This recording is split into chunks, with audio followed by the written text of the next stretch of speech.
So we are going to start with the discussion of this very important and a very interesting subject, a very important topic, and it's called hybridization. Hybridization. और मैं जानता हूं कि hybridisation आपने junior classes में पढ़ा है, आप बहुत सारी बातों को ऑलरेडी जानते हैं, but nevertheless we would like to begin this topic from the scratch, right from zero. मैं कोशिश ये करूंगा कि इस बात को मानते हुए कि बहुत सारे हमारे साथी हैं, मित्र हैं, जो कि शायद जूनियर लेवल्स पर जूनियर क्लासेस में बहुत ध्यान दे करके पढ़ाई नहीं कर पाते हैं for whatever reasons. So we would like to take this topic right from the scratch, okay? Okay. Now let's come straight away to the definition of the word hybridization. और पहले हम लोग इसका जो डेफिनेशन है पहले इसको जरा सा देख लें, और फिर इसके बाद हम लोग हाइब्रिडाइजेशन से संबंधित दो बहुत इंपॉर्टेंट बातों को एक साथ मिलकर के हम डिस्कस करेंगे. Now you see, the word hybridization is defined as it is a phenomena of intermixing of atomic orbitals. ये पहली और important, सबसे important बात है. Number one, you see here I'm underlining it. It is the mixing of atomic orbitals of different energies. ये पहली और सबसे इंपॉर्टेंट बात है. हाइब्रिडाइजेशन में जो सबसे पहला काम होता है वो है intermixing of atomic orbitals of different energies. Now the question arises, why there is intermixing of atomic orbitals of different energies. ये पहला प्राइमरी क्वेश्चन है. And let me tell you once again that I really appreciate there's a big number of students who are attending class today, considering the fact कि आपके examinations अब नहीं होने हैं, and that you will all be promoted to your next semester based on the marks of your previous semester. But still, about a large number of students have attended class today, so really thank you very much for that. It shows that you are interested in what I have to tell you.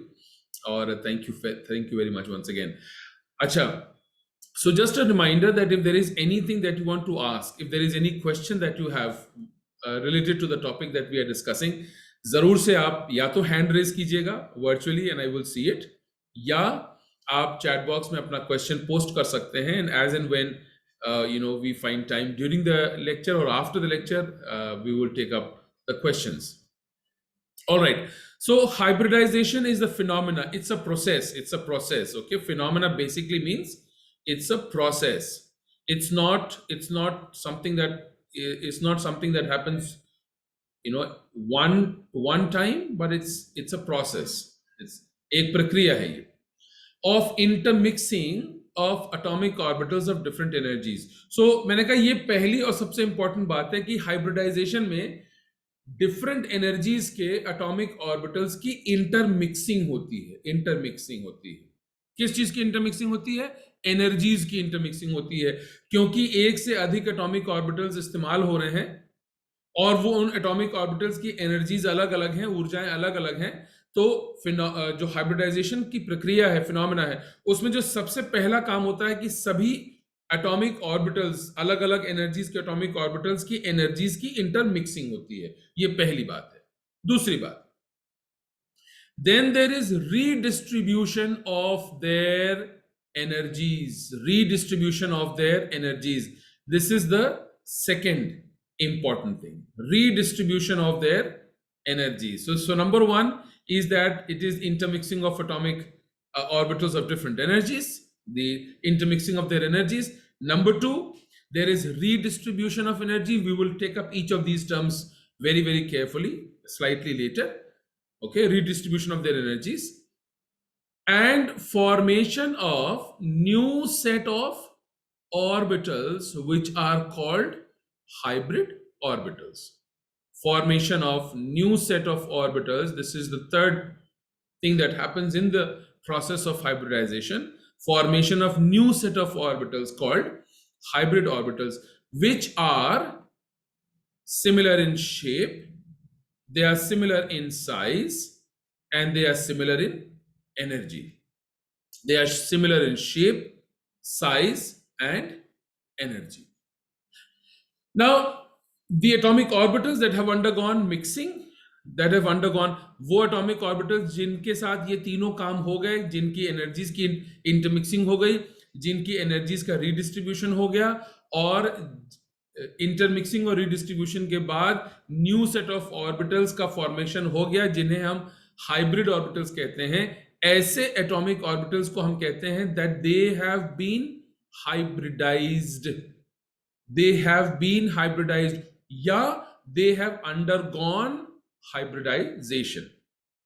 Now please understand with me. Let's take up each of these three terms and discuss it very carefully कि इसके क्या मतलब है.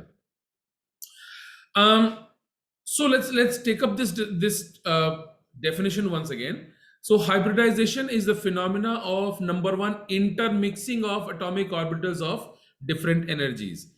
Now इस बात को समझने के लिए I will need to use the whiteboard, and I hope that it will work well. Okay, yeah, cool. Now you see here very carefully that what is intermixing of atomic orbitals of different energies, and the second important question is, why do we need intermixing of atomic orbitals of different energies? दो बातें हैं. Different energies के atomic orbitals का मतलब क्या है? मैं ध्यान दीजिएगा, एक वर्ड है जिसको मैं बहुत कैटेगोरिकली यूज कर रहा हूं और कह रहा हूं atomic orbitals, atomic और बार ओके. कारण उसका ये है कि हाइब्रिडाइजेशन के बाद, हाइब्रिडाइजेशन की प्रक्रिया के हो जाने के बाद जो ऑर्बिटल्स बनते हैं, फिर उनको हम एटॉमिक ऑर्बिटल्स नहीं बोलते हैं, फिर उनको हम हाइब्रिड ऑर्बिटल्स कहते हैं. And that is why it is important to categorically differentiate between orbitals before hybridisation, उनको एटॉमिक ऑर्बिटल्स कहते हैं, एंड ऑर्बिटल्स आफ्टर हाइब्रिडाइजेशन, जिन्हें हम हाइब्रिड ऑर्बिटल्स कहते हैं. So the primary question is, what is intermixing? Why do we need the intermixing of atomic orbitals? Now please see here, और मैं जरूर से ये चाहूंगा कि क्योंकि हम लोग एक नया टॉपिक हमने आज शुरू किया है, इसीलिए बहुत ध्यान से आप इन बातों को सुनिए. एंड बेटर तो ये भी होगा कि आप नोट्स भी बनाते चलें, so that you are able to use your knowledge of chemistry sometime later, क्योंकि भले इम्तिहान ना हो, लेकिन ये ज्ञान जो है और ये बातों का समझना आपके लिए इंपॉर्टेंट है. So let's see here, beryllium atomic number 4. Beryllium atomic number 4. Now please see the configuration and see it very carefully. 1s2, 2s2 and 2p0. Okay, so 4 electrons हैं, 1s2, 2s2 and then of course the 2p subshell जो है ये खाली रहेगा. तो अब आप देखिए यहाँ पर हम ये वैलेंस शेल का हम बॉक्स डायग्राम भी बना रहे हैं. तो ये हो गया हमारा 2s2 कंडीशन, और ये है हमारी 2p कंडीशन जो कि खाली है. अब जल्दी से मुझे चैट बॉक्स में लिख के बताइए, what is the covalency of beryllium.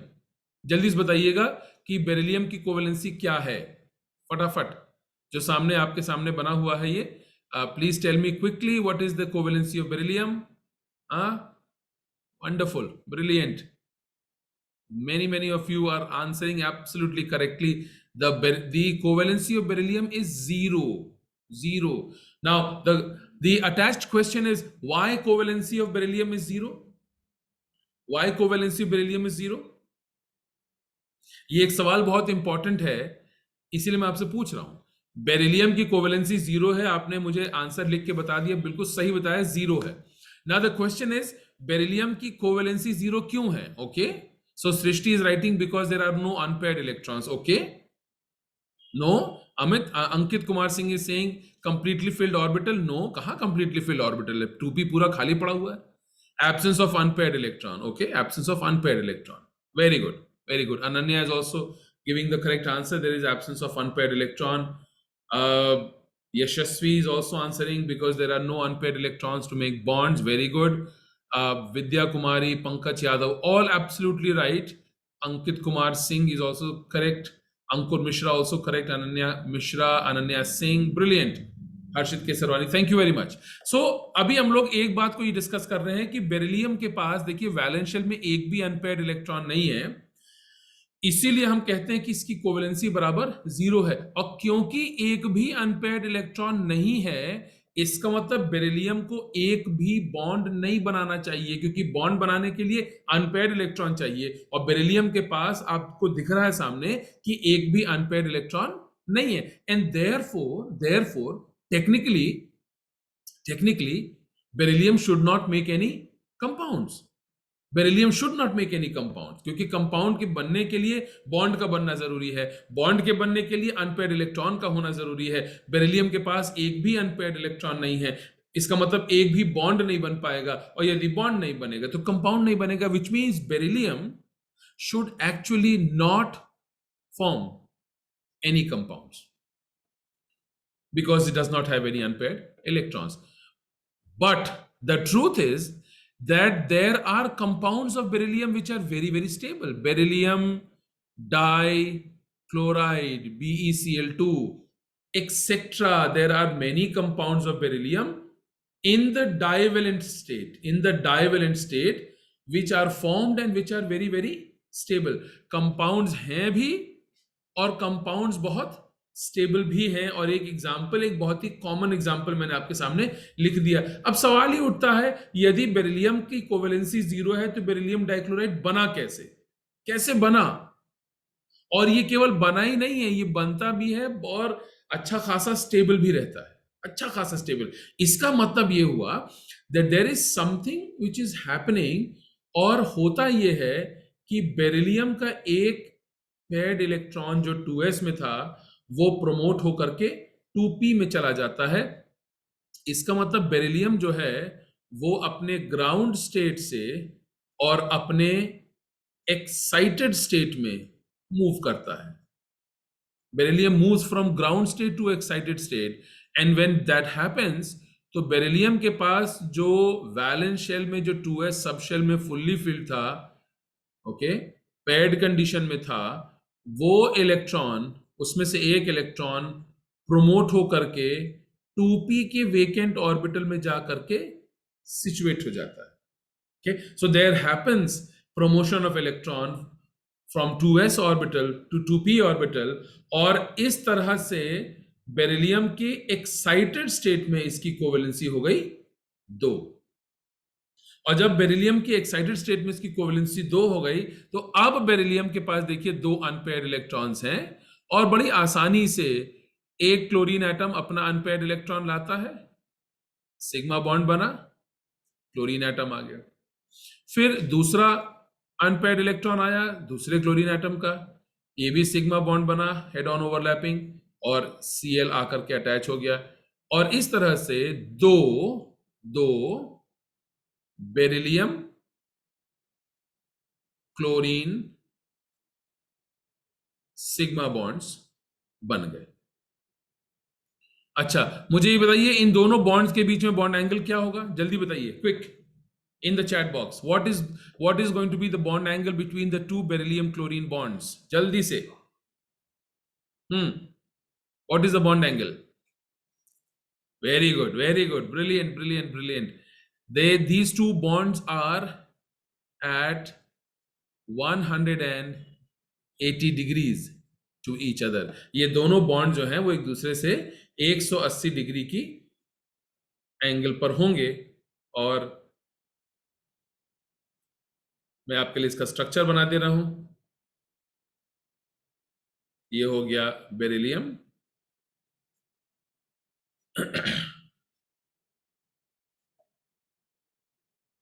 और ये पहला क्लोरीन, और फिर ये दूसरा क्लोरीन, और इसके बीच में bond angle is 180 degrees. Geometry क्या कहलाएगी?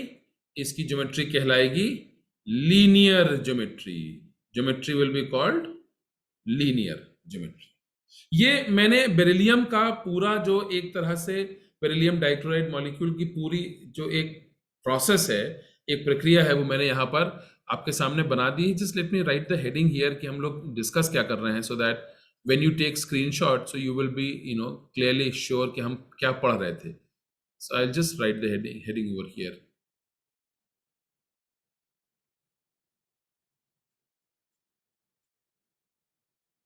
Hybridization. Okay. Now see very very carefully once again. एक बड़ी इंपॉर्टेंट बात है और जरा सा मैं चाहूंगा कि आप इसको गौर से देखिएगा. Now मेरे साथ इमेजिन करिए, इधर से देखिएगा, बेरिलियम और क्लोरीन के बीच में देखिए दो बॉन्ड्स बने हैं. एक ये बॉन्ड बना है जिसको मैंने ब्लैक से मार्क किया है, एक ये बॉन्ड बना है जिसको मैंने एक दूसरे कलर से मार्क कर दिया है. मान लीजिए पहले वाले बॉन्ड को हम नाम देते हैं ए. ए इज बॉन्ड नंबर 1 और बी इज बॉन्ड नंबर 2. ना जरा सा बॉन्ड नंबर ए के बारे में अब देखिए, I am sort of taking you one step a little ahead, क्योंकि अभी तक हम लोगों ने वेस्पर थ्योरी में इतनी ही बातें करी थी और कभी हमने ये नहीं सोचा था कि बेरिलियम की कोवेलेंसी यदि 0 है तो बेरिलियम के डाइवेलेंट कंपाउंड्स क्यों बनते हैं, कैसे बनते हैं और इतने स्टेबल क्यों हैं. जबकि मैं आपको दिखाऊंगा अभी थोड़ी देर में कि एक्चुअली में बेरिलियम डाइक्लोराइड को के बॉन्ड्स को बड़ा अनस्टेबल होना चाहिए था, लेकिन वो स्टेबल होते हैं. Now you see, let's take one step forward. जरा सा बॉन्ड ए के बारे में बात कर रहे हैं. बॉन्ड ए. नाउ बॉन्ड ए अगर आप नोटिस करेंगे तो ये बना है बिटवीन बेरिलियम,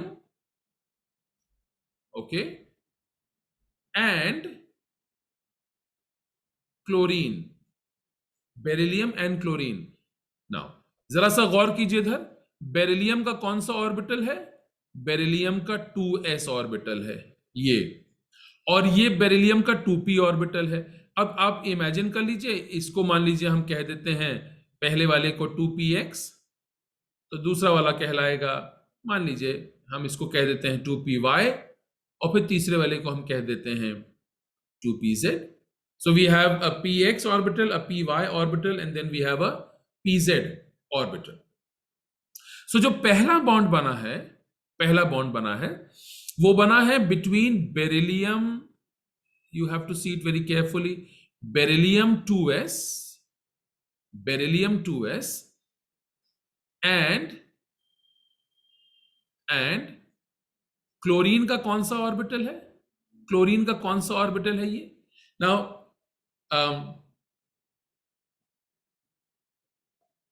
क्लोरीन का देखिए, मैं इलेक्ट्रॉनिक कन्फिगरेशन यहां बिल्कुल नीचे लिख रहा हूं, बीच में नहीं जोड़ना चाहता हूं मैं. सो यहां पर नीचे देखिएगा, एक मैंने ये मान लीजिए मैंने बॉक्स बना दिया, इसी के अंदर मैं क्लोरीन का इलेक्ट्रॉनिक कन्फिगरेशन लिख रहा हूं. We are trying to understand कि बेरिलियम का तो 2s ऑर्बिटल है, लेकिन क्लोरीन का कौन सा है. तो अब आप देखिएगा, क्लोरीन एटॉमिक नंबर 17 होता है इसका, और इसका वैलेंशियल कन्फिगरेशन है 3s2 and 3p5. Okay, 3s2 and 3p5. इसका मतलब ये हुआ कि देखिए मैं ये 3s2 बना रहा हूं, ये 3s2 हो गया क्लोरीन का, और क्लोरीन का 3p मैं यहां बना रहा हूं. This is 1 2 3 4 and 5. इसका मतलब ये हुआ कि क्लोरीन का कौन सा वाला ऑर्बिटल इस्तेमाल हो रहा है बॉन्ड फॉर्मेशन में? ये बिल्कुल साफ दिख रहा है कि क्लोरीन का 3p ऑर्बिटल इस्तेमाल हो रहा है.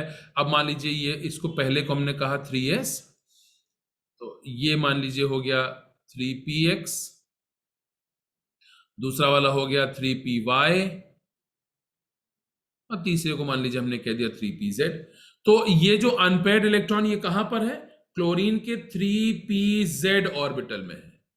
सो हम लोग कहा बॉन्ड नंबर ए जो बना है ये बेरिलियम के 2s और क्लोरीन के 3pz ऑर्बिटल की ओवरलैपिंग से बना है. See very carefully. Bond number A is formed between beryllium 2s orbital and chlorine 3pz orbital. Okay, ये इंपॉर्टेंट क्वेश्चन है जो मैं आपको दे रहा हूं. अब जरा देखिए ध्यान से. बॉन्ड नंबर बी की जरा बात कर लें. Bond number B, second bond, ये किसके बीच में बना है? देखिए गौर से फिर से. See again very carefully. ये किसके बीच में बॉन्ड बना? ये बना है बेरिलियम का. बेरिलियम का. अब देखिएगा, पहले वाला बॉन्ड बेरिलियम के 2s द्वारा बना था, लेकिन दूसरा वाला बॉन्ड बेरिलियम के 2p ऑर्बिटल के द्वारा बना है. और अगर स्पेसिफाई करना है तो 2px कह लीजिए कि ये बेरिलियम के 2px द्वारा ये बॉन्ड बनाया गया है. और किसके साथ बना है? क्लोरीन के. क्लोरीन का तो उसमें कोई चेंज नहीं है, क्लोरीन का वैसे ही जैसे पहले था वैसे ही है. क्लोरीन का 3pz ऑर्बिटल है. Now we have tried to sort of break down कि ये जो बॉन्ड ए और जो bond B beryllium dichloride molecule में बने हैं, इनके बॉन्ड कैरेक्टर्स क्या है. So you see here that the first bond A has been formed by the overlap of beryllium 2s orbital with the chlorine 3p orbital, and the second bond, bond B, has been formed by the overlap of the beryllium 2px orbital along with the chlorine 3pz orbital. Now the question arises, क्या इन दोनों के सभी bond characters same होंगे या नहीं होंगे? That's the question. क्या दोनों बॉन्ड्स ए और बी की बॉन्ड लेंथ सेम होनी चाहिए, बॉन्ड स्ट्रेंथ सेम होनी चाहिए, बॉन्ड डिसोसिएशन एनर्जी सेम होनी चाहिए? क्या सोचते हैं आप? Try and answer me in the chat box. Okay जी, बताइए. What do you think? क्या बॉन्ड ए और बॉन्ड बी के सभी बॉन्ड कैरेक्टर्स मतलब bond length, bond strength, bond dissociation energy same होना चाहिए कि नहीं? अच्छा, मैं आपको बाय द वे मैं आपको बता दूं, दोनों के बॉन्ड कैरेक्टर्स बिल्कुल सेम होते हैं. ये इन दोनों बॉन्ड्स को, ये जो यहां पर मैंने जो बेरिलियम डाइक्लोराइड मॉलिक्यूल का स्ट्रक्चर मैंने आपके लिए यहां बनाया हुआ है नीचे, जब इन दोनों बॉन्ड्स को स्टडी किया गया, नीचे बिल्कुल देखिएगा, जब इन दोनों बॉन्ड्स को स्टडी किया गया तो पाया गया था कि इन दोनों के बॉन्ड कैरेक्टर्स बिल्कुल सेम है. माय क्वेश्चन इज, क्या सेम होना चाहिए या नहीं होना चाहिए? What do you think? दोनों बॉन्ड ए बॉन्ड बी के बॉन्ड कैरेक्टर सेम होना चाहिए कि नहीं? आप कहेंगे साहब सेम होना चाहिए कि नहीं होना चाहिए, पता नहीं, मगर होते तो हैं. अच्छा, Richa Tripathi, come on. Richa is saying नहीं होना चाहिए. So Richa, I want you to raise your hand so that I can unmute you and then I want you to answer कि ये सेम क्यों नहीं. अपना हैंड रेज करिए वर्चुअली, तो मैं आपको यहां से अनम्यूट कर दूंगा जल्दी से. If you want to answer, अगर आप नहीं आंसर करना चाहते हैं तो कोई बात नहीं. Anyone else? Aastha Singh.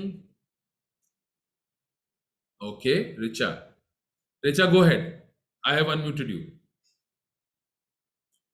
Ji sir, please repeat the question again. My question is, क्या इन दोनों बॉन्ड्स के बॉन्ड कैरेक्टर सेम होना चाहिए? और आपने जवाब लिखा नहीं, नो सर आपने लिखा है. So I would like to know from you कि व्हाई डू यू थिंक कि इन दोनों के बॉन्ड कैरेक्टर सेम क्यों नहीं होना चाहिए?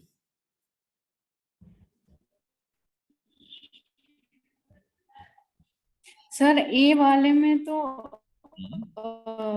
2s और 3p के बीच में ओवरलैप है. Okay, it's between s and p orbital, so Okay. Bond length ज्यादा होगी. But in case of the p, there is the pp और Okay. 2p and 3p. So you are saying कि जो bond B है उसमें PP overlap है, तो वो साइड वाइज ओवरलैप होगा, तो बॉन्ड लेंथ कम होना चाहिए या ज्यादा होना चाहिए? चलो कोई नहीं. Richa, thank you so much for trying, at least you made an effort, really means a lot. Pankaj Yadav, go ahead. Pankaj yes sir. जी बताइए. सर, जो फर्स्ट वाला है वो उसमें बेरिलियम का या ऑर्बिटल क्लोरीन के मेरा ऑर्बिटल सवाल, से मिलकर बना है. पंकज जी मेरा सवाल सुनिएगा. मेरा सवाल ये है, क्या बॉन्ड ए और बॉन्ड बी के दोनों के बॉन्ड कैरेक्टर्स सेम होना चाहिए या नहीं होना चाहिए? आप कह रहे हैं कि सेम नहीं होना चाहिए। अब मैं ये जानना चाह रहा हूं कि क्यों नहीं सेम होगा। जी बोलिए। क्योंकि सर पहले में एस ऑर्बिटल मिलकर बना, सेकंड में पी ऑर्बिटल, तो पी ऑर्बिटल की वजह से बॉन्ड लेंथ एक्स्ट्रा होना चाहिए, ज्यादा होना चाहिए। अच्छा, चलिए। Anyone else? Aastha, would you like to say something? Aastha Singh, अपना हैंड रेज कीजिए Aastha, so that I can unmute you. Yes Aastha, go ahead. Yes, sir. Sir, in the first bond, that is the bond A, we have the bond between 2s and 3p. So, which is quite different from the second bond B, which is in the orbitals 2p and 3p. Sir, so the bond is between sp and pp. Sir, there is a quite difference between the two. Sir, maybe practically or theoretically it may not be true, but according to me, it must have to be quite different. Sir, different. क्योंकि bond length में थोड़ा सा कुछ change आएगा, and the characteristics would also be different. क्योंकि आस्था, कहीं ना कहीं sir, the bond between the same orbitals and the bond between two different orbitals plays a quite different role and shows some different characteristics. okay. Asta, is it okay if I ask you to open your video? अगर आप चाहें तो। No, sir. Okay. Aman, No, go ahead. sir. Thank you, Asta, no problem. अमन कुशवाहा, बोलिए जी। Sir इन दोनों की sir बोलिए। Sir 2p या 3p में सर एनर्जी लेवल अलग, सर एनर्जी लेवल अलग अलग होगा कि सर किसका इनका किसका किसका? आपने अब बात करी कायदे की, जी बोलिए, किसका किसका एनर्जी लेवल ये अलग टू होगा? बॉन्ड का सर ए और बी का सर दोनों का। हम्म। जैसे सर इसमें डीजेनेरेसी होता है ना कि टू जैसे 2p 2s का सेम नहीं, होता है, 3p वो 3p का ठीक। 3d का सेम होता है सर, नहीं वैसे ही सर इसमें सर एनर्जी एनर्जी होगा ऑर्बिटल से अलग अलग होगा। नहीं नहीं, हो गया अमन, वो हो गया। I was thinking that you are thinking in the right direction. ठीक, कोई भी। Srishti Singh, one last chance to Srishti Singh, go ahead Srishti. Sir मेरे हिसाब से इस दोनों का ऑलमोस्ट सेम होना चाहिए, क्योंकि एस और पी में अंतर होता है एनर्जी का, लेकिन दोनों 2s और 2p, तो प्रिंसिपल क्वांटम नंबर तो सेम है, तो एनर्जी डिफरेंस भी बहुत कम होगा। इस कारण तो कोई चेंज नहीं होगा, लेकिन होगा बॉन्ड लेंथ में चेंज हो सकता है क्योंकि एस स्फेरिकल होता है और पी डबल होता है। ठीक Srishti, thank you very much. Okay, so let's come back to our discussion. So thank you very much, first of all thank you very much all of you. आप लोगों ने बहुत एक्टिवली पार्टिसिपेट किया, ये बहुत इंपॉर्टेंट बात है। ये जवाब का सही या गलत होना ये एक अलग बात है, डिस्कशन में पार्टिसिपेट करना ये ज्यादा इंपॉर्टेंट बात है। ओके, सो जिन लोगों ने अभी तक क्लास में कभी भी डिस्कशन में पार्टिसिपेट नहीं किया है, मैं रियली आपको इनकरेज करूंगा, मैं चाहता हूं कि आप लोग भी डिस्कशन में पार्टिसिपेट कीजिए, because it is very very important. Now my question was, क्या बॉन्ड ए और बॉन्ड बी के बॉन्ड कैरेक्टरिस्टिक सेम होना चाहिए या नहीं होना चाहिए? वेल, द आंसर इज दोनों बॉन्ड के बॉन्ड कैरेक्टर्स को अलग होना चाहिए, अलग होना चाहिए। Okay, now the question is क्यों अलग होना चाहिए? एक बात जो बहुत ही सिंपल है, जिसको समझना इंपॉर्टेंट है, वो ये है, दोनों बॉन्ड्स के बॉन्ड कैरेक्टर्स तभी सेम हो सकते हैं जब उनकी ओवरलैपिंग जिन ऑर्बिटलों के द्वारा की ओवरलैपिंग जिन ऑर्बिटलों के बीच में हो रही है, यदि ये ऑर्बिटल सेम होंगे तो मैग्नीट्यूड ऑफ ओवरलैपिंग सेम होगा, तो bond length, bond strength, bond dissociation energy, यानी सारे बॉन्ड कैरेक्टर्स भी सेम होंगे, which means that if the overlapping orbitals are the same, only then the bond characters will be same. In case of bond A, overlapping is taking place between a 2s orbital and a 3p orbital. There's no problem in that. S और P के बीच में sp sigma overlap होता है, यहां पर भी हुआ. अच्छा, बाय द वे, जो लोग ये कह रहे हैं कि S और P के बीच में ओवरलैप ज्यादा और कम होगा या PP के बीच में ज्यादा कम होगा, नहीं, ऐसा कुछ नहीं है. ये दोनों ही सिग्मा ओवरलैप्स है और दोनों में ही मैग्नीट्यूड ऑफ ओवरलैपिंग मैक्सिमम रहेगा. इसीलिए उस कंफ्यूजन में मत जाइएगा कि PP ओवरलैपिंग है तो शायद साइड वाइज ओवरलैपिंग, नहीं, ऐसा कुछ नहीं है. दोनों ही हेड ऑन ओवरलैप्स है, दोनों ही सिग्मा ओवरलैपिंग्स है. ओके, सो बॉन्ड ए बना है between a 2s orbital of beryllium and 3p orbital of chlorine. Bond B बना है between 2p orbital of beryllium and 3p orbital of chlorine. इसका मतलब chlorine वाला जो ऑर्बिटल है ये तो कॉमन है, ये तो कॉमन है. डिफरेंस कहां है? 2s और 2p. बेरिलियम का एक जगह 2s ऑर्बिटल यूज हो रहा है, एक जगह बेरिलियम का 2p ऑर्बिटल हो रहा है. नाउ मेहरबानी से ये मत कहिएगा कि 2s और 2p के बीच में एनर्जी डिफरेंस नहीं है. नहीं, एनर्जी डिफरेंस है. यदि एनर्जी डिफरेंस नहीं होता तो बेरिलियम ग्राउंड स्टेट में कोवेलेंसी 0 और एक्साइटेड स्टेट में कोवेलेंसी 2 ना होता. ये अगर आप नोटिस करेंगे तो कोवेलेंसी 0 और कोवेलेंसी 2, ये जो कोवेलेंसी बढ़ी है फ्रॉम 0 to 2, ये तब हुई है जब बेरिलियम का एक 2s ऑर्बिटल एक्सटर्नल सोर्स से, सिस्टम से एनर्जी गेन करके प्रोमोट हो करके, प्रोमोशन का मतलब moving from a lower energy to a higher energy condition, और lower to higher energy condition में मूवमेंट के लिए एनर्जी चाहिए. इसका मतलब 2s, ये 2s ऑर्बिटल और ये 2p ऑर्बिटल के बीच में there is an energy difference, there is an energy difference. Whether energy difference is large or small, that's a different thing. But there is energy difference. अब सुनिए, यदि 2s 3p के साथ ओवरलैप करेगा तो एक प्रकार का बॉन्ड बनेगा, और यदि 2p 3p के साथ ओवरलैप करेगा तो एक बिल्कुल फर्क प्रकार का बॉन्ड बनेगा, क्योंकि ओवरलैपिंग ऑर्बिटल्स में एक जगह 2s है और एक जगह पर 2p है. क्लोरीन में प्रॉब्लम नहीं, क्योंकि क्लोरीन का ओवरलैपिंग ऑर्बिटल तो सेम है. इसका मतलब यह है that the important point is that in one case beryllium 2s orbital is overlapping, whereas in the second case beryllium 2p orbital is overlapping. In one case it is beryllium 2s orbital, in other case that is beryllium 2p orbital, which means क्योंकि overlapping orbitals के बीच में फर्क है, एक जगह 2s 3p से overlap कर रहा है, एक जगह 2p 3p से ओवरलैप कर रहा है, because of the difference in the overlapping orbitals, bond A और बॉन्ड बी, गौर से सुनिएगा, दोनों के बॉन्ड कैरेक्टर्स अलग होंगे.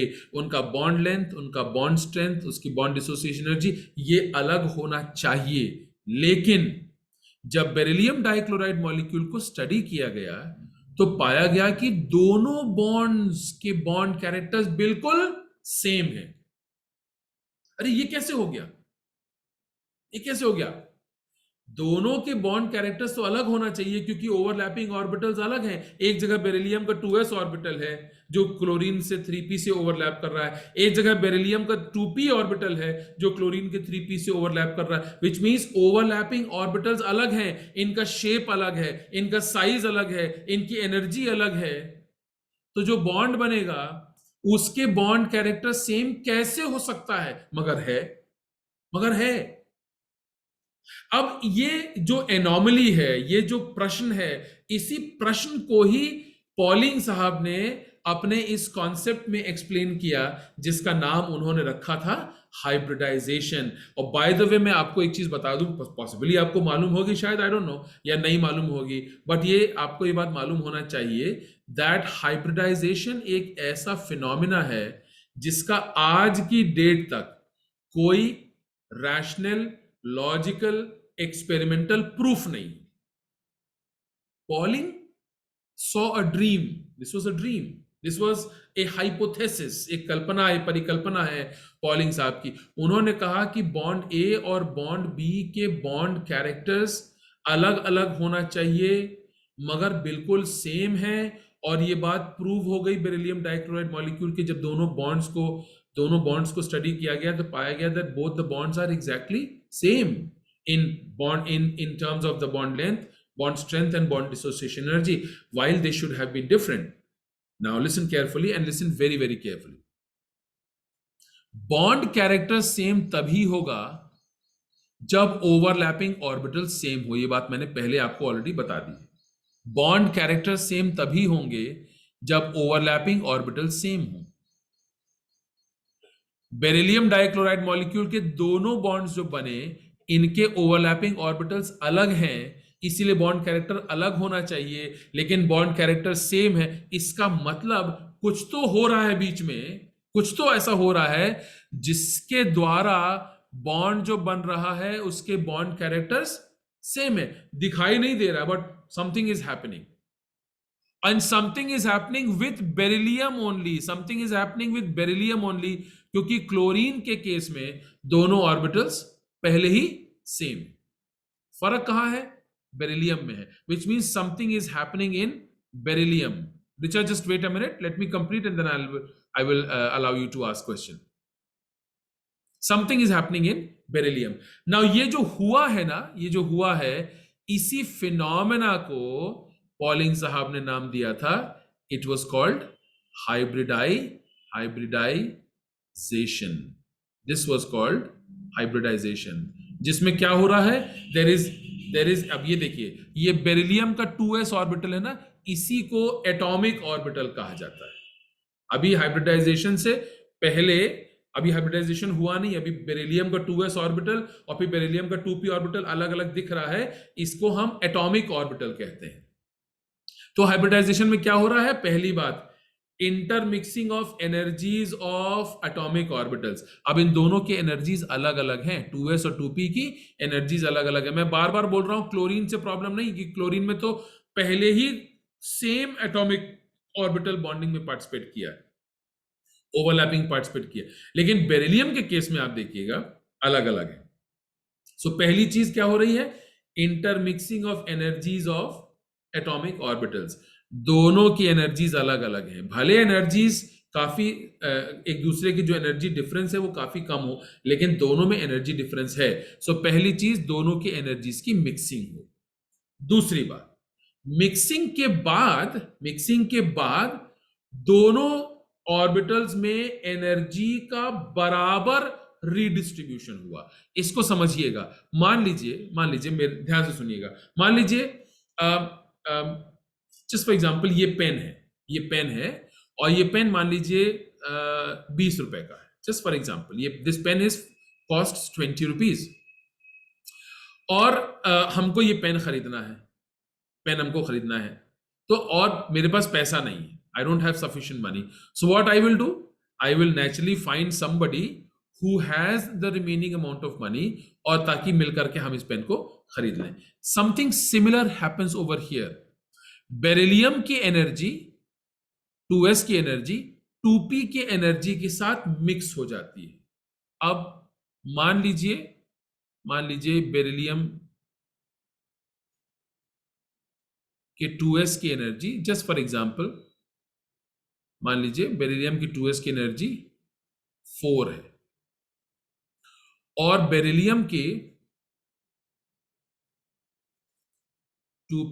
2px की एनर्जी जस्ट मान लीजिए 6 है. दोनों की एनर्जीज फर्क हो रहे हैं. तो स्टेप नंबर 1 में क्या हो रहा है?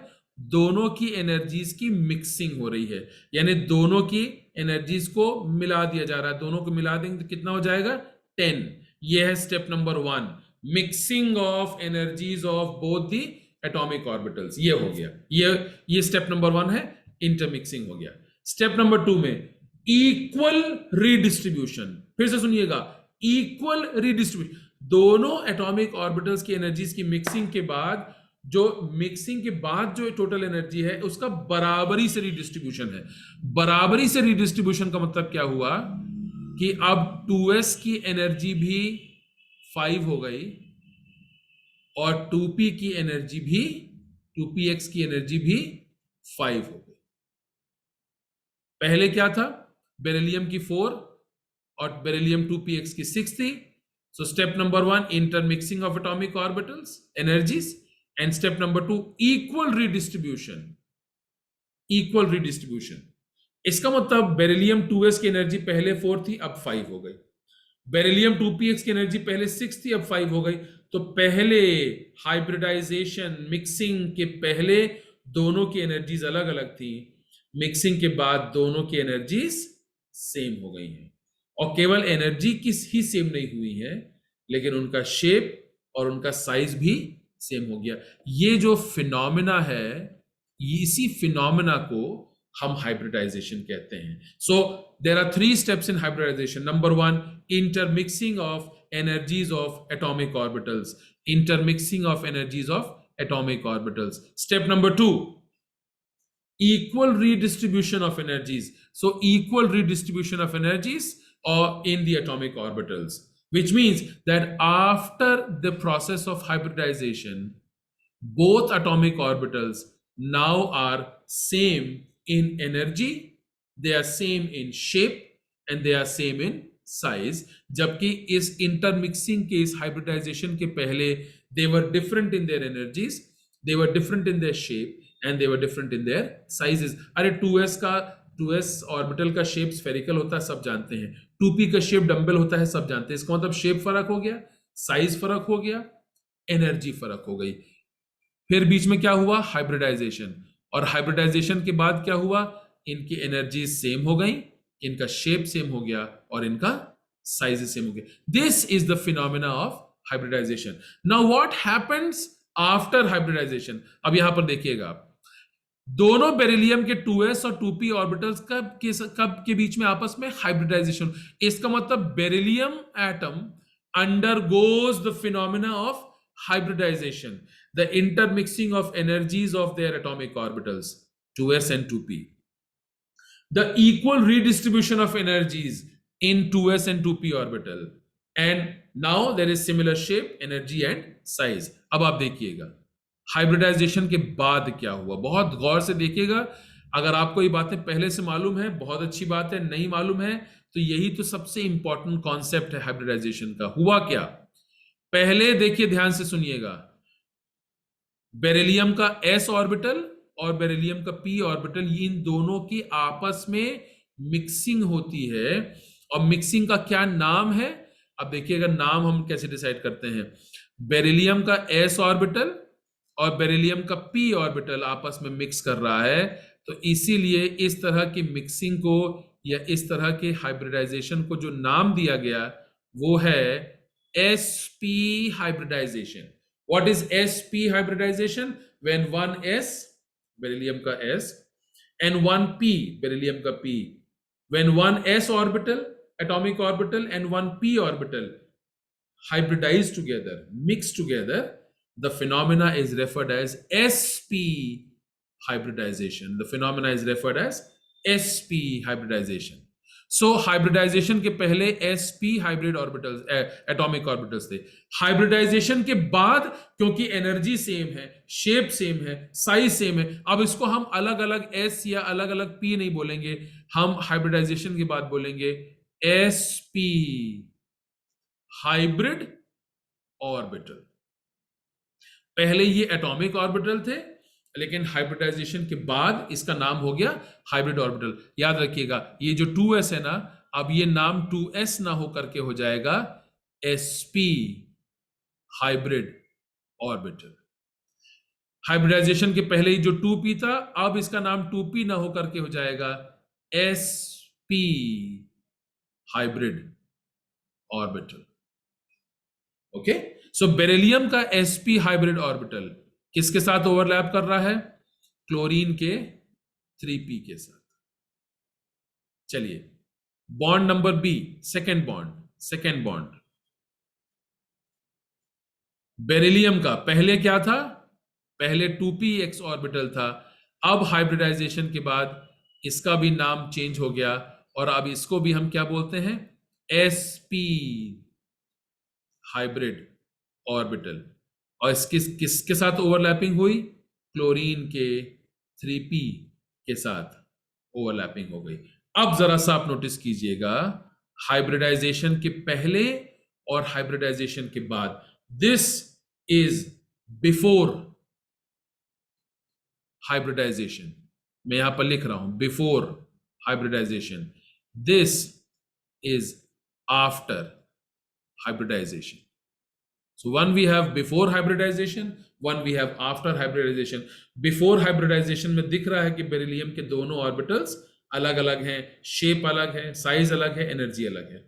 लेकिन फिर बीच में हाइब्रिडाइजेशन हुआ और हाइब्रिडाइजेशन के बाद अब जो बेरिलियम के पास हाइब्रिड ऑर्बिटल है, अब इसको हम एटॉमिक ऑर्बिटल नहीं बोलेंगे, इसको हाइब्रिड ऑर्बिटल बोलते हैं. तो कौन सा हाइब्रिड ऑर्बिटल है? sp hybrid orbital, overlaps with chlorine 3p. दूसरा बेरिलियम का sp hybrid orbital, overlaps with chlorine 3p. Now listen, because the overlapping orbitals are same, ये सामने बिल्कुल क्लियर आपको दिख रहा है, because the overlapping orbitals are same, that is why both the bonds in beryllium dichloride molecule are also same in their bond characteristics, bond length, bond strength, bond energy बिल्कुल same है. क्यों same है? क्योंकि same orbitals की overlapping हो रही है. ये कैसे हो गया? क्योंकि बीच में हाइब्रिडाइजेशन हुआ. हाइब्रिडाइजेशन में क्या हुआ? बेरिलियम का 2s और 2p ऑर्बिटल्स की एनर्जीज की मिक्सिंग हो गई. स्टेप नंबर 1, मिक्सिंग के बाद इक्वल रीडिस्ट्रीब्यूशन हो गया.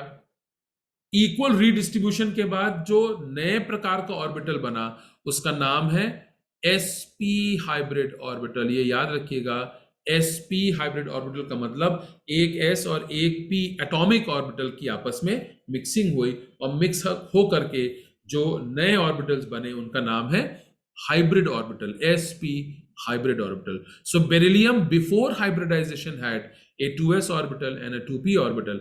After hybridization, beryllium has 2 sp hybrid orbitals. और क्लोरीन के तो दोनों ऑर्बिटल्स पहले से ही सेम थे. Now the overlapping is occurring. Bond A formed by overlapping of beryllium sp hybrid orbital with chlorine 3p. Bond B also formed by the overlapping of beryllium sp hybrid orbital and chlorine 3p. क्योंकि bond बन रहा है same प्रकार के orbitals की overlapping के द्वारा, इसीलिए जो बॉन्ड कैरेक्टर है वो बिल्कुल सेम है. Bond length same, bond strength same, bond energy भी सेम है. सो ये बेसिस है, ये हाइब्रिडाइजेशन का बेसिस है. और इसीलिए डेलिबरेटली मैं बहुत स्लो इसलिए चल रहा हूं because I really want you to understand what is the basis of hybridization. इसका मेहरबानी से स्क्रीनशॉट जरूर ले लीजिएगा so that you can see this very very carefully. ले लिया screenshot? Okay. So let's come back.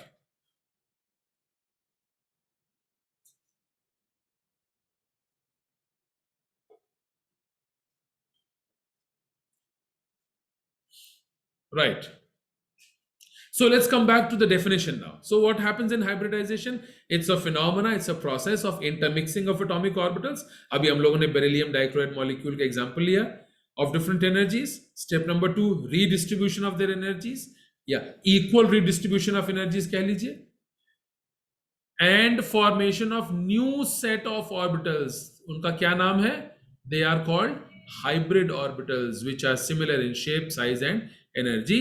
और जिन एटॉमिक ऑर्बिटल्स का हाइब्रिडाइजेशन होता है, मिक्सिंग होती है, they are said to be hybridize. So listen carefully. Beryllium, see I am writing over here, beryllium has undergone sp hybridization. Beryllium has undergone sp hybridization. Why? क्योंकि beryllium का 2s orbital और beryllium का 2p orbital की आपस में intermixing हुई, redistribution of energy हुआ and new orbitals called hybrid orbitals are form. और इसीलिए हम ये कहते हैं that beryllium has actually undergone sp hybridization. Okay, let's move forward. Now, what are the important features of hybrid orbitals? Salient features of hybrid orbitals. in slides का screenshot जरूर से लेते रहिएगा बिकॉज मैंने अपने पर्सनल बहुत अध्ययन करने के बाद ये नोट्स बनाए हैं और आपको मैं प्रोवाइड कर रहा हूं. सो जरूर से स्क्रीनशॉट, बुक्स में बहुत सारी बातें मिलेंगी, there is no doubt about it. बहुत अच्छी अच्छी किताबें भी हैं, आप उनको भी पढ़ सकते हैं. लेकिन बहुधा होता ये है कि किताबों में कभी कभी बातें बड़ा कॉम्प्लिकेटेड तरीके से लिखी होती है. It becomes very difficult to understand. Okay, So what are the important characteristics and important features of hybrid orbitals? What are the important features of hybrid orbitals? Now, number one, the number of hybrid orbitals formed is always equal to the number of atomic orbitals that have undergone mixing. अगर आप ध्यान करें तो beryllium का 2s orbital और beryllium का 2p orbital की आपस में मिक्सिंग हुई थी, 2px कह लीजिए। तो कितने और एटॉमिक ऑर्बिटल्स की मिक्सिंग हुई? 1 and 2। और कितने हाइब्रिड ऑर्बिटल्स बनेंगे? 2sp hybrid orbitals are formed. So जितने एटॉमिक ऑर्बिटल्स की मिक्सिंग होगी उतने ही हाइब्रिड ऑर्बिटल्स बन करके आएंगे। 2 एटॉमिक ऑर्बिटल्स की मिक्सिंग हुई बेरिलियम के केस में, बेरिलियम डाइक्लोराइड मॉलिक्यूल में, सो 2 sp हाइब्रिड ऑर्बिटल्स बन गए हैं। So the number of hybrid orbitals formed is always equal to the number of atomic orbitals that have undergone mixing. ये पहली बात है। दूसरी बात, all hybrid orbitals are degenerate। मानी बात, degenerate का मतलब they have similar energies। अरे hybridization, this is the phenomena of hybridization। hybridization के पहले energies अलग अलग थी, hybridization में intermixing हुई energies की, इक्वल रीडिस्ट्रीब्यूशन हुआ, तो ये जो दोनों sp हाइब्रिड ऑर्बिटल्स बने, इन दोनों की एनर्जीज सेम है, और इसी को हम डीजेनरेसी कहते हैं, having similar energies. So hybrid orbitals की विशेषता ये है that they always have similar energies. Number 3, all hybrid orbitals are similar in shape and size. अब आप नोटिस कीजिएगा, s ऑर्बिटल, ये s ऑर्बिटल आपके सामने मैंने बना दिया, और p ऑर्बिटल, s ऑर्बिटल और p ऑर्बिटल की आपस में मिक्सिंग हुई, s की और p की। तो जो हाइब्रिड ऑर्बिटल बना उसका शेप जो है वो इन दोनों के शेप का कुछ मिक्सचर सा होगा, और इसीलिए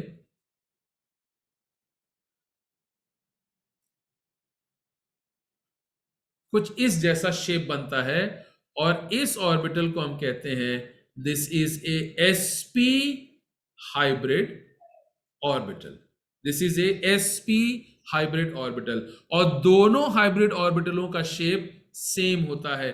दे are same in shape and they are same in size. Okay, पहले क्या था? शेप भी अलग था, साइज भी अलग था, लेकिन हाइब्रिडाइजेशन के बाद जो नया ऑर्बिटल बना, हम लोगों ने देखा they are similar, they have similar energies, degenerate है, and they are also similar in their shape and size. और यहां पर ये जो शेप एंड साइज जो है कि मैंने यहां पर आपके लिए बना दिया है just for you to see that they are similar in shape and size. Number 4, hybrid orbitals are larger in size as compare to atomic orbitals. अब जरा सा आप एक बार फिर से गौर कीजिएगा, एक s ऑर्बिटल स्फेरिकल शेप का होता है, p ऑर्बिटल डंबल शेप का होता है। सो एक स्फेरिकल शेप है और एक डंबल शेप है।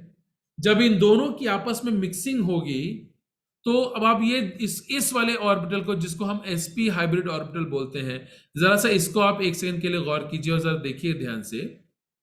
ये ना तो ठीक से स्फेरिकल है और ना ही ठीक से डंबल शेप है, क्योंकि देखिए डंबल शेप होने के लिए 2 लोब्स चाहिए और दोनों लोब्स बराबरी के साइज के होने चाहिए, जबकि इसमें एक लोब बड़ा लोब है और दूसरा लोब छोटा सा लोब है। और मैं आपको एक चीज यहीं पर बता दूं, ये जो छोटा लोब है ना, इसको एक नाम दिया गया है। अगर आपको आता है तो अच्छी बात है, वरना इसका नाम है, दिस इज कॉल्ड, मैं यहां लिख रहा हूं तो आप अपने कॉपी में इसको नोट कर सकते हैं, this is called a vestigial lobe. Vestigial lobe, vestigial lobe का मतलब ये हुआ, वेस्टिजल का मतलब होता है जिसका कोई काम नहीं है।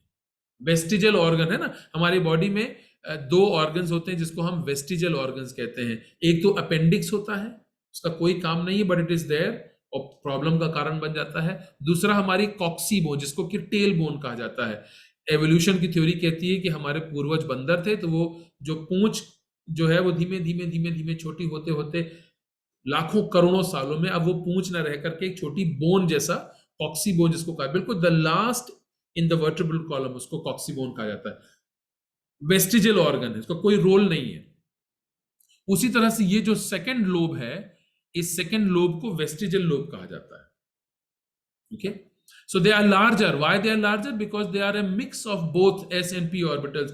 They are neither clearly an s orbital nor clearly a p orbital, but they are a mix. Seems something like a spherical shape, but it also has a second small vestigial lobe. So एक s और p orbital के shape की mixing भी है।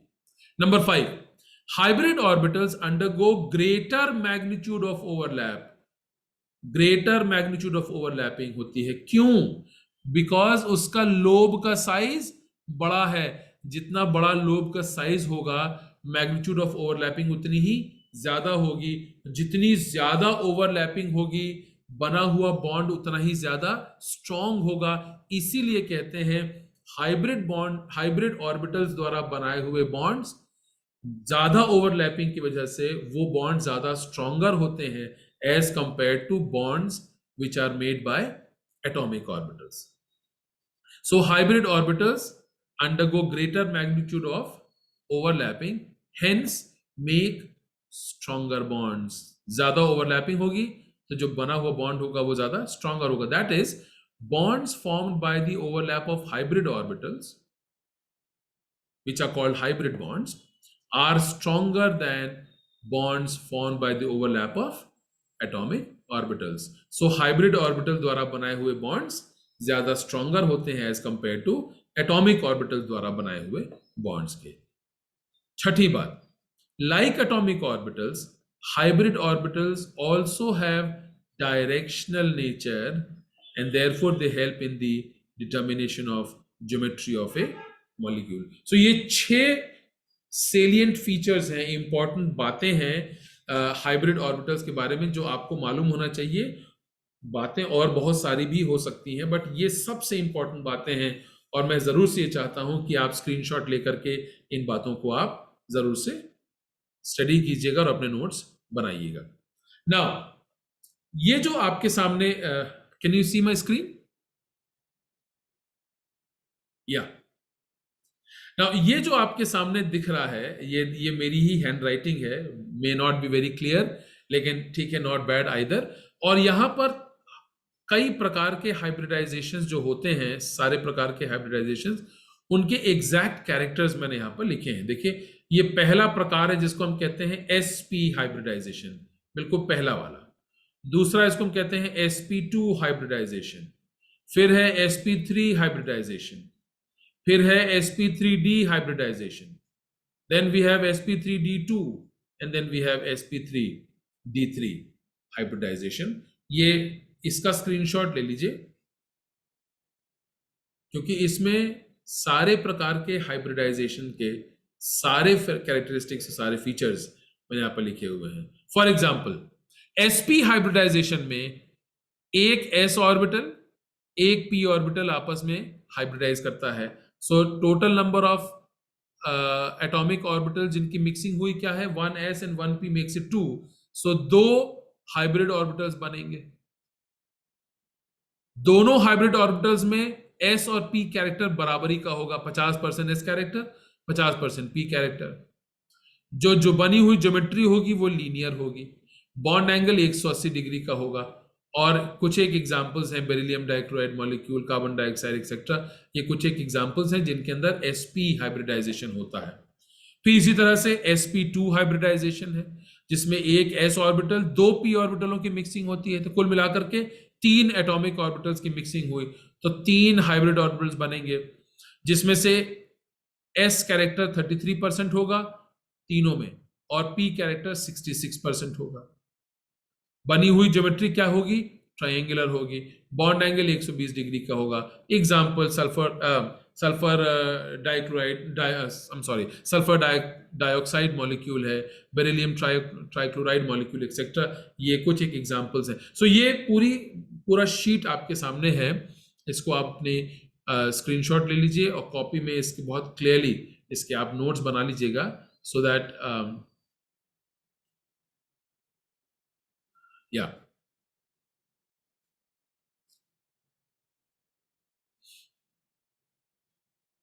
Yeah, take the screenshot very carefully.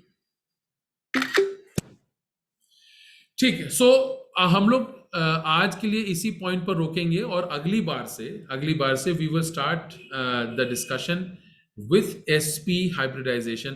आज मेरा objective सिर्फ इतना था कि मैं आपको हाइब्रिडाइजेशन का बेसिस क्या है वो मैं आपको एक्सप्लेन कर दूं. So with this we are ending our lecture for today, and I hope that next time when we will join, we will begin with SP hybridization specifically. Thank you very much.